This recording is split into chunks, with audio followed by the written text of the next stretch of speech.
One morning we heard the ocean singing, increase in heat, decrease in ice, increase in water, decrease in land, ice into water, water to ice, stated changes of state, decrease in heat, increase in ice, decrease in water, increase in land, melt at the South Pole, rise in LA, ice into water, not water into ice, so increase in heat, decrease in ice, increase in water, decrease in land.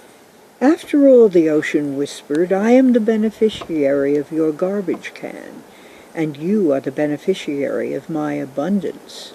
And everybody knows that ice into water and water to ice are changes of state. Upon hearing this, we took a present world map and drew a probable world. It is said that if all the ice melted, the oceans would rise about 300 feet. So we drew a line as best we could at the 300-foot level and thought about how the land would shrink as the oceans grew. And the waters will rise slowly at the boundary, at the edge, redrawing that boundary continually, moment by moment, all over, all together, all at once. It's a graceful drawing and redrawing, this response to the millennia of the making of fire.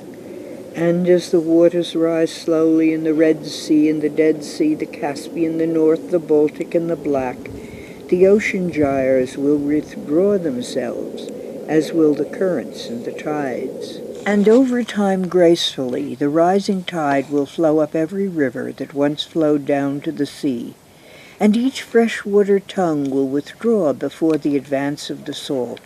Up the St. Lawrence, the Columbia, the Amazon, the Hudson, the Mississippi, the White Nile, and the Blue. The Volga, the Don, the Danube, and the Thames, the Seine and the Loire, the Rhone and the Rhine and the Garonne, the Ganges, the Congo, the Tigris and Euphrates, the Yellow, the Amur, the Irrawaddy, the Lena, the Potomac, and the Snake, and all the rivers named and unnamed. And the floodplains that are farmed upon and lived upon will become marshes or swamps or bogs or beds for swollen rivers or shallow inland seas, and the tropics will become uninhabitable, and the far north will become temperate. And corn and rice and wheat and beans and plantain, manioc and yams, and all the grains and starchy roots, known and unknown, named and unnamed, will have to grow elsewhere than now, as most life, known and unknown, will have to go elsewhere than now, as vast parts of the eastern seaboard of the United States, and parts of Europe near the North Sea, and parts of South America and the Amazon and China somewhere, and Russia in some parts, India, and bits of Asia, Africa, Polynesia, Melanesia, Australia, and Japan will join the growing sea.